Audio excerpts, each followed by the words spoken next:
Assessment of firm ആണ് അടുത്ത ഒരു റിവിഷൻ്റെ പാർട്ട് എന്ന് പറയുന്നത്. ഇത് ഫസ്റ്റ് ചാപ്റ്ററിൽ വരുന്ന ഒരു ഭാഗം തന്നെയാണ്. അപ്പോൾ ഫേം ആവുന്ന സമയത്ത് ചെറിയൊരു ചാപ്റ്ററാണ്. അതിൽ മെയിനായിട്ട് ഇതിൻ്റെ ഡിഡക്ഷൻസും കാര്യങ്ങളൊന്ന് നല്ല നോക്കിയാൽ മതി. ബാക്കി കഴിഞ്ഞ സെമ്മിൽ ബിസിനസ് ഇൻകൊക്കെ എങ്ങനെയാണോ കാൽക്കുലേറ്റ് ചെയ്യുന്നത് അതുപോലെ തന്നെ അടുത്തിൻ്റെ ഇൻകം കാൽക്കുലേഷനൊക്കെ വരുന്നത്. അപ്പോൾ ഫേം എന്ന് പറയുമ്പോൾ തിയറി നോക്കുകയാണെങ്കിൽ ആദ്യം ഫേം എന്താണ്, അത് നോർമലി നമ്മൾ പ്ലസ് ടു മുതൽ നോക്കുന്ന കാര്യങ്ങളാണ്. എന്താണ് ഒരു ഫേമിൻ്റെ ഫീച്ചർ കാര്യങ്ങളൊക്കെ. അപ്പോൾ അത് ഫേമും അതിൻ്റെ ഫീച്ചേഴ്സും കാര്യങ്ങളൊക്കെ ഫസ്റ്റ് തിയറി ആയിട്ട് കൊടുത്തിട്ടുണ്ട്. പിന്നെ അതുപോലെ ഇമ്പോർട്ടൻ്റ് ആയിട്ടുള്ളതാണ് സെക്ഷൻ 184, അതായത് PFAS എന്താണെന്നുള്ളത്. Partnership firm assessed as such എന്ന് പറയും. എന്ന് പറഞ്ഞു കഴിഞ്ഞാൽ എന്താ, സർട്ടൻ കണ്ടീഷൻസ്, ഒരു 6 കണ്ടീഷൻസ് ഉണ്ട്, അത് ഡിസ്ക്രൈബ് ചെയ്തിട്ടുണ്ട്. ആ 6 കണ്ടീഷൻസ് സാറ്റിസ്ഫൈ ചെയ്ത് കഴിഞ്ഞാൽ മാത്രമേ ഉള്ളൂ ഒരു ഫേമിനെ ഫേമായിട്ട് നമ്മൾ അസസ് ചെയ്യുന്നത്. 6 കണ്ടീഷൻസിൽ ഏതെങ്കിലും ഒന്ന് നമ്മൾ ഫുൾഫില്ല് ചെയ്തിട്ടില്ല എന്നുണ്ടെങ്കിൽ അതിനെ നമ്മളൊരു AOP ആയിട്ടായിരിക്കും കൺസിഡർ ചെയ്യുന്നത്. 6 കണ്ടീഷൻസ് എന്ന് പറയുന്നത് ഒരു പാർട്ട്ണർഷിപ്പ് ഡീഡ് ഉണ്ടായിരിക്കണം. ഞാൻ ആ ഡീഡിൽ ഓരോ ഇൻഡിവിജ്വൽ പാർട്ട്നേഴ്സിൻ്റെയും ഷെയർ നമ്മൾ ഡിസ്ക്രൈബ് ചെയ്തിട്ടുണ്ടായിരിക്കണം, അവർ സ്പെസിഫൈ ചെയ്തിട്ടുണ്ടായിരിക്കണം. ദെൻ ഒരു റിട്ടേൺ ഓഫ് ഇൻകം നമ്മൾ ഫയൽ ചെയ്തിട്ടുണ്ടായിരിക്കണം, അത് നമ്മൾ സബ്മിറ്റ് ചെയ്യണം. അങ്ങനത്തെ കുറച്ച് 5-6 കണ്ടീഷൻസ് അതിൽ പറയുന്നുണ്ട്. തിയറി പാർട്ടാണ്, അതും ഇമ്പോർട്ടൻ്റ് ആയിട്ട് പഠിച്ചു വെക്കേണ്ട ഏരിയ ആണ്. ഇനി അത് കഴിഞ്ഞ് റെസിഡൻഷ്യൽ സ്റ്റാറ്റസ് ഡിസ്ക്രൈബ് ചെയ്യുന്നുണ്ട്. റെസിഡൻഷ്യൽ സ്റ്റാറ്റസ് എന്ന് പറയുമ്പോൾ ഫേമിൻ്റെ കേസിൽ 2 സ്റ്റാറ്റസാണ് വരുന്നത്, റെസിഡൻറ്റും നോൺ റെസിഡൻറ്റും. റെസിഡൻ്റ് എന്ന് പറയുമ്പോൾ ഈ ഒരു ഫേമിൻ്റെ place of effective management previous yearly ഇന്ത്യയിലായിരുന്നു എന്നുണ്ടെങ്കിൽ അതിന് നമ്മൾ റെസിഡൻ്റ് ആയിട്ട് ട്രീറ്റ് ചെയ്യുന്നുണ്ട്. അതർവൈസ് അതൊരു നോൺ റെസിഡൻറ്റ് ഫേമായിട്ട് മാറും. ഇനി ഇതിൻ്റെ അസസ്മെൻറ്റിലേക്ക് വരുമ്പോൾ ഇൻകം എന്ന് പറയുന്നത്, ഒരു ഫേമിൻ്റെ ഇൻകം എന്ന് പറയുമ്പോൾ അതിൽ 4 ഹെഡ്സ് ഓഫ് ഇൻകം ആയിരിക്കും ഉണ്ടാവുക. അതിൽ ഹൗസ് പ്രോപ്പർട്ടി ഉണ്ടാവും, ബിസിനസ് ഇൻകം ഉണ്ടാവും, ക്യാപിറ്റൽ ഗെയിൻ ഉണ്ടാകും, ആൻഡ് അതർ സോഴ്സ് ഉണ്ടാവും. ഈ 4 ഹെഡ്സിനും ഇൻകം വരും എക്സെപ്റ്റ് സാലറി ഹെഡ്. ഇനി ഷെയർ ഓഫ് പാർട്ട്ണർ എന്ന് പറയുന്നത്, നമ്മൾ പാർട്ട്ണർഷിപ്പ് ഫേമിൻ്റെ ഇൻകം ഒക്കെ കാൽക്കുലേറ്റ് ചെയ്തിട്ട് ഓരോ ഷെയറിനും ഓരോ പാർട്ട്ണർക്കും ഇത്ര ഷെയർ എന്നുള്ളത് നമ്മൾ ഡിവൈഡ് ചെയ്യും, ആൻഡ് അവർക്ക് നമ്മളത് പ്രൊവൈഡ് ചെയ്യും, ഡിസ്ട്രിബ്യൂട്ട് ചെയ്യും. അങ്ങനെ പാർട്ട്ണർക്ക് കിട്ടുന്ന ഷെയർ ഓഫ് പ്രോഫിറ്റ് എന്ന് പറയുന്നത് എക്സംപ്റ്റഡ് ആണ്. അത് എന്ത് ചെയ്യപ്പെടുന്നില്ല, പാർട്ട്ണറിൻ്റെ ഹാൻഡ്സിൽ ടാക്സ് ചെയ്യപ്പെടുന്നില്ല.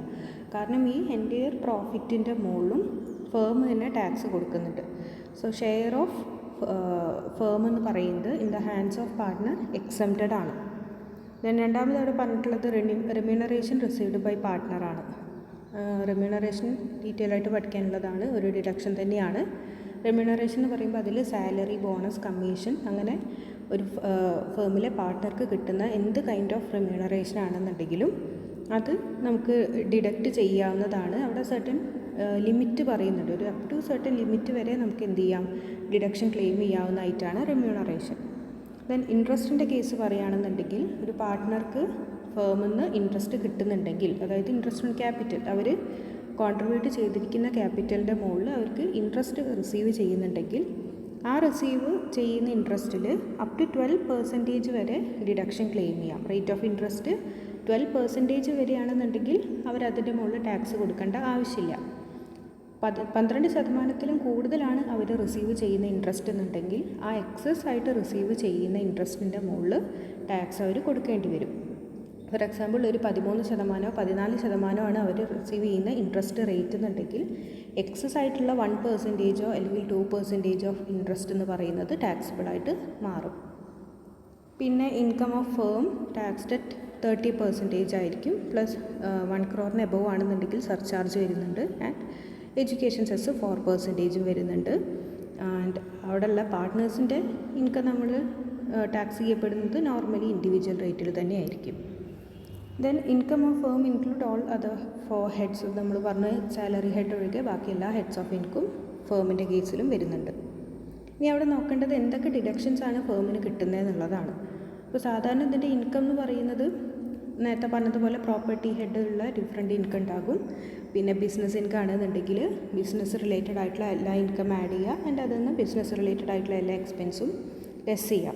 അവിടെ നമുക്ക് ക്ലെയിം ചെയ്യാവുന്ന ഡിഡക്ഷൻസ് എന്തൊക്കെയാണെന്നാണ് ഇവിടെ പറയുന്നത്.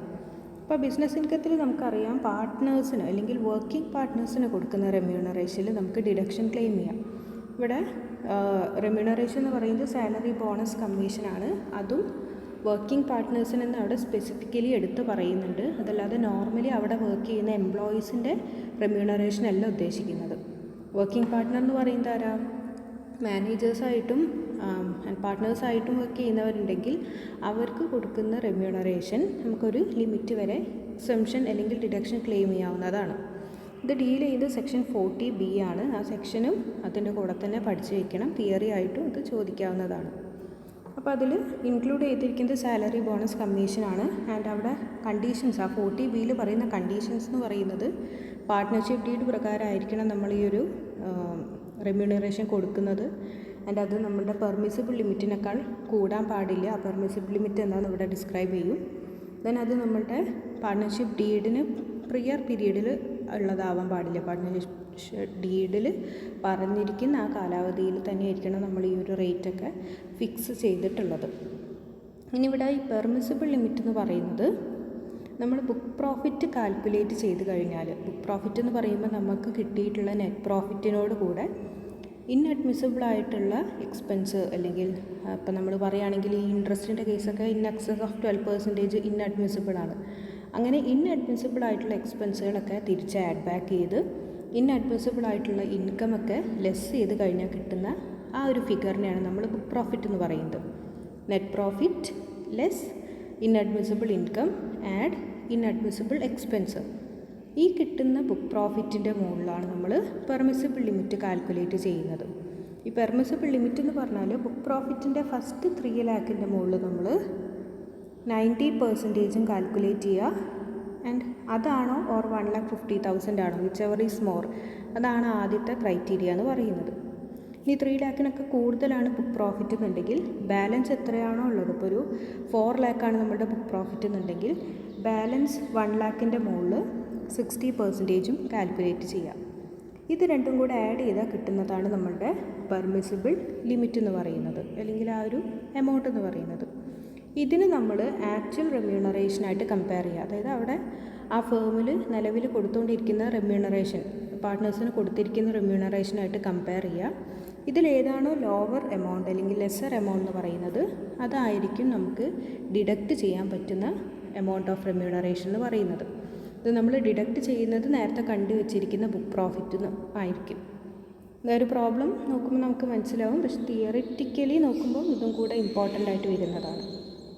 ഓക്കെ, അപ്പോൾ ഒന്നാമത്തെ ഡിഡക്ഷൻ എന്ന് പറയുന്നത് റെമ്യൂണറേഷൻ ടു വർക്കിംഗ് പാർട്ട്നേഴ്സാണ്.